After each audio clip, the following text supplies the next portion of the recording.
Well, good morning from Dynodaze. It's a Monday morning, and as you can see, this is one beautiful red FN2 Civic in the house for some work today. And you may recognise some of these awesome stickers on here. We got a mod fix sticker, Robster VTEC, Skunk 2, Cowabunga Card REs, Uncle Paul sticker as well is on there. But yeah, this is the mighty mod fixes car, and today it's having some exhaust work. So it's having a manifold, and a sports cat, a M2 midsection, and then it's having a map by our Richard. So let's get the work done. Let's get it up on the dyno and let's make some noise.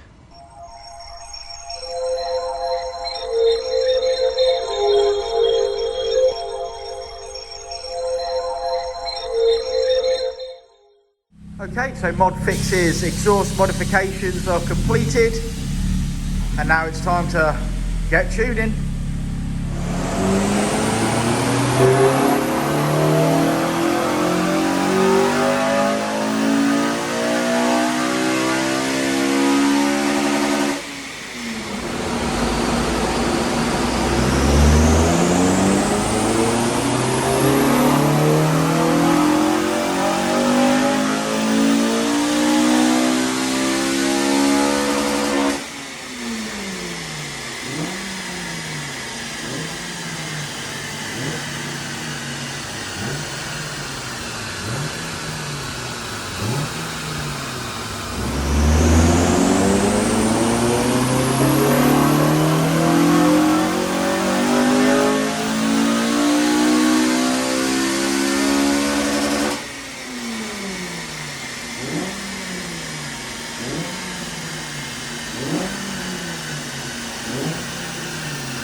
Okay, so mod fixes car in the house, and it's had some work done today by our Richard. What's it had, Richard?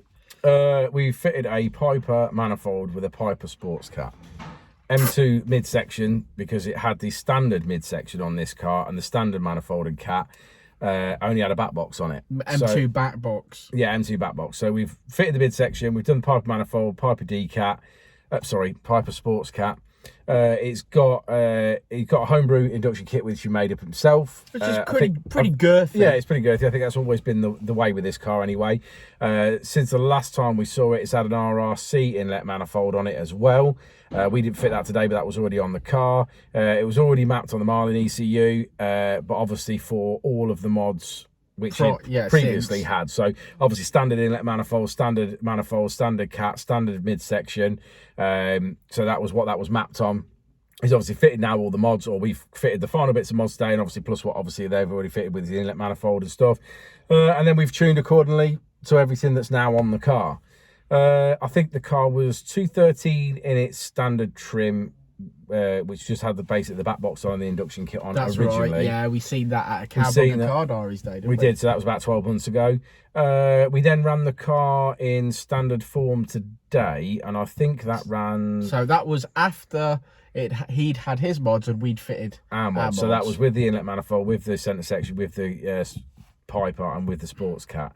I think that ran 226. Yeah. I think that's what that ran. But again, obviously, it has got a map on it at that point. We're not starting from scratch with this car.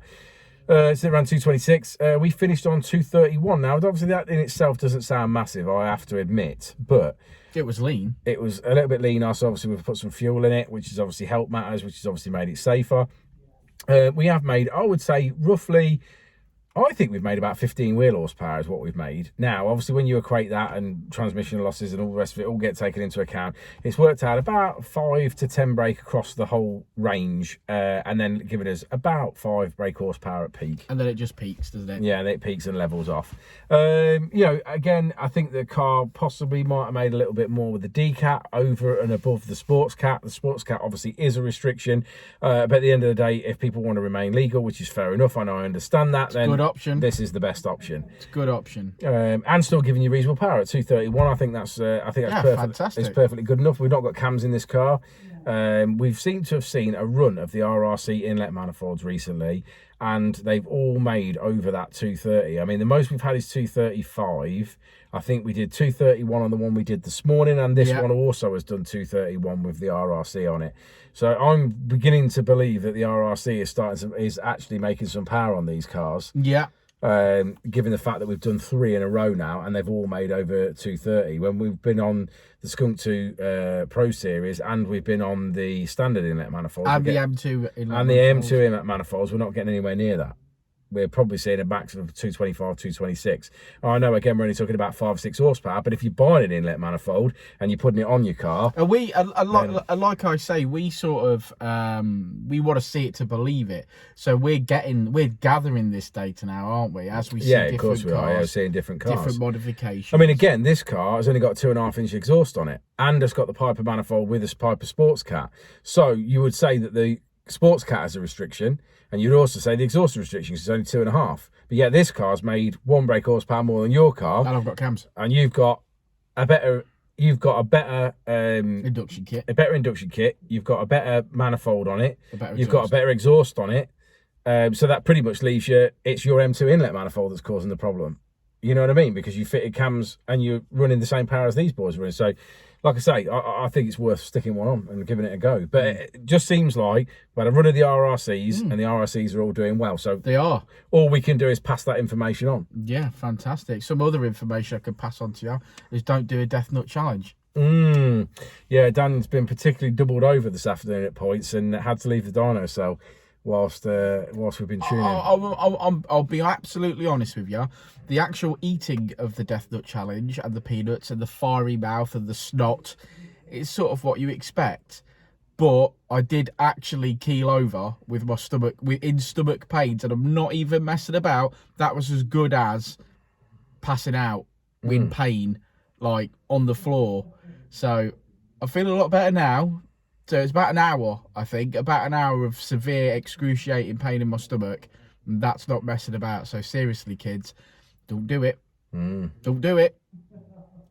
Well, on that note, should we have a look at the graph? Come on, because it's got to be better than what's coming out of me. Yeah, come on. See you in a bit.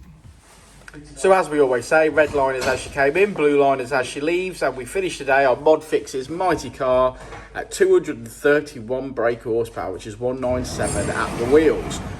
Code word obviously is ModFix, so go and check out his channel. I'm sure you've already checked out his YouTube channel, but go and do it anyway if you haven't, because it's a brilliant channel. He's a great guy.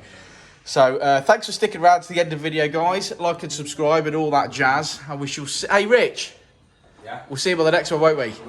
We will indeed. Before and I'll say it again. Life moves pretty fast.